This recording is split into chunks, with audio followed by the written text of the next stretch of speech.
Today's video is for anyone that wants a smart home but not sure where to start. Maybe you've seen all these cool gadgets but overwhelmed about which ones to get first, or maybe you have smart home gadgets already but not sure how to make the most out of them. Well, we've got you covered. I'll show you how to build the perfect smart home setup in 2025 without wasting money on the wrong devices. And yes, this guide works for apartments, houses, even rentals. So stick around. Let's get started. Hey everybody, welcome back. If you're new here, welcome. This channel is all about smart home technology made easy. So give us a like, and let's dive in. So step 1, start small. It might be tempting to buy lots of gadgets at once, but it's better to begin with just 1 or 2 things and work from there. A great place to start is with smart plugs or bulbs. They're really affordable, easy to set up, and don't require any special hub to operate. So you can control your lights or appliances from anywhere. And it's super simple to use your phone or your voice to turn things on or off.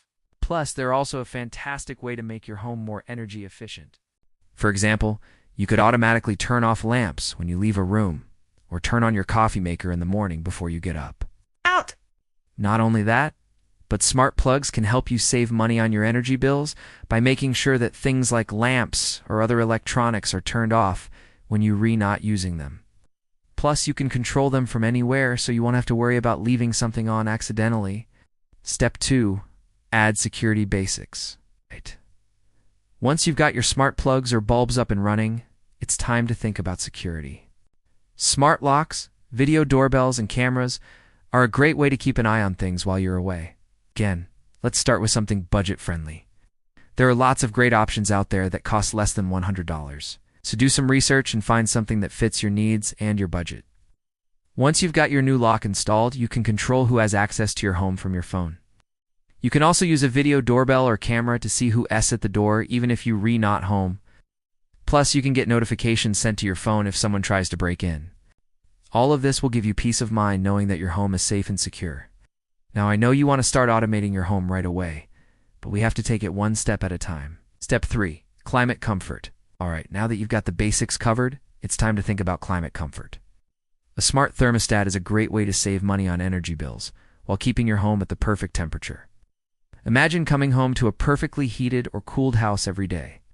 That's what a smart thermostat can do for you. Not only that, but it can also learn your schedule and preferences so that you never have to worry about adjusting the temperature again. With a smart thermostat, you can control the temperature from anywhere and even set schedules. So your home is always at the perfect temperature when you need it to be. For example, you could set your thermostat to turn down the heat or cooling while you away to save energy, and then have it automatically adjust back to your preferred temperature before you come home. This could save you a lot of money on your utility bills without sacrificing comfort. So take the time to find a smart thermostat that meets your needs and fits your budget. It's an investment that could pay off in the long run. Okay, so you've got your smart thermostat up and running. You're probably wondering, okay, what now? That's where automations and routines come in. It's time to start automating your home and creating routines that make your life easier. For example, you could set it up so that whenever your door unlocks, the lights turn on and your music starts playing. Or maybe you want to have your coffee maker turn on automatically in the morning. You can do this using Alexa, Google Home, or Apple HomeKit. Each one has its own way of setting up automations, but they all follow a similar logic. You basically tell the device to perform a certain action when something else happens. For example, you can say, "Hey Alexa, when my front door is unlocked, turn on the living room lights and start playing music." You can also set up routines based on time. For example, you can have your bedroom lights turn off at 10 p.m. every night. These automations can make your life a lot easier by taking care of small tasks for you. And they can also save you money by turning off things like lights or electronics when you're not using them. So take some time to explore the automation options available to you and see how they can make your life easier. Alright, so you've got your smart plugs, bulbs, security system, and thermostat up and running, and you're loving the convenience of a smart home. Now you're ready to take things to the next level. Enter smart home hubs. Now you might be thinking, do I really need a hub?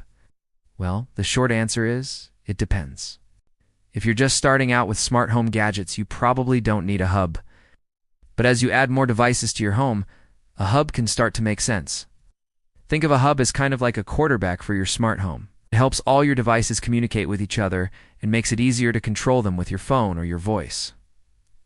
Now let's talk about sensors.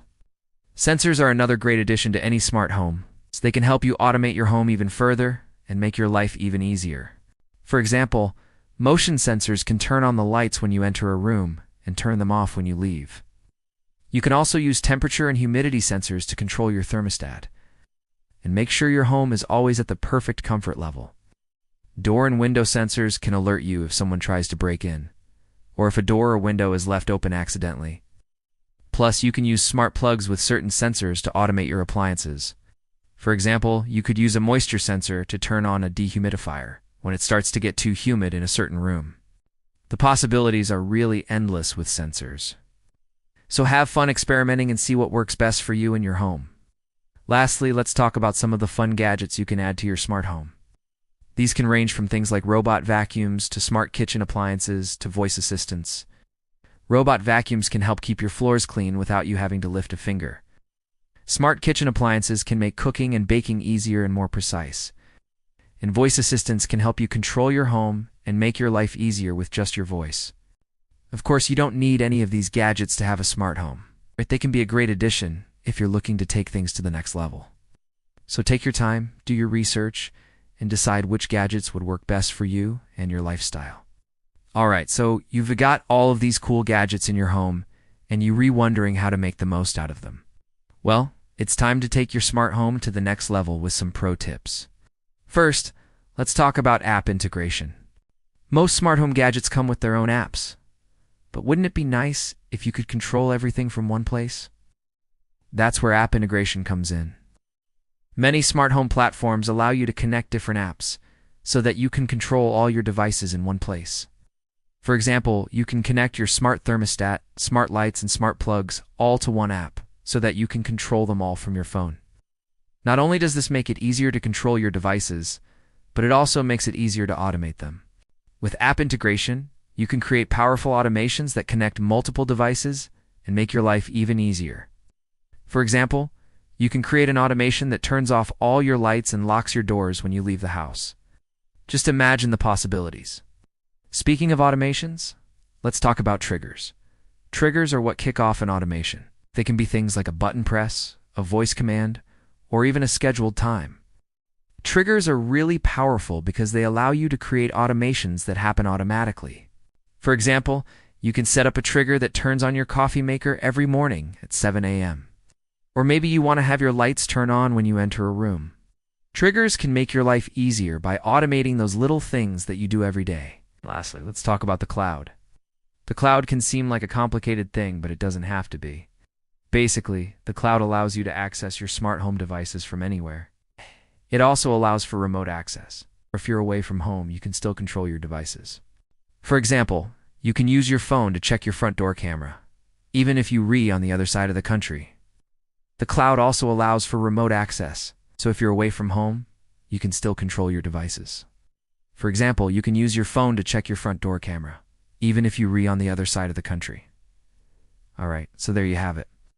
You've got the basics of smart home technology and you're ready to start building your own smart home? Remember, you don't need to spend thousands to get started. Even $100 can kickstart your journey. So pick up some smart plugs or bulbs, add some security and comfort, and then build automations to make your life easier. Later, you can expand with hubs, sensors, and more advanced gadgets. Alright, that's it for this video. Now I want to ask you, which device would you start with first? Lights, locks, or cameras? Drop a comment below and let me know. And if you enjoyed this video, give us a like and subscribe for more tech tips. In our next video, we dive into our top 5 budget smart home devices that you need in 2025. See you there.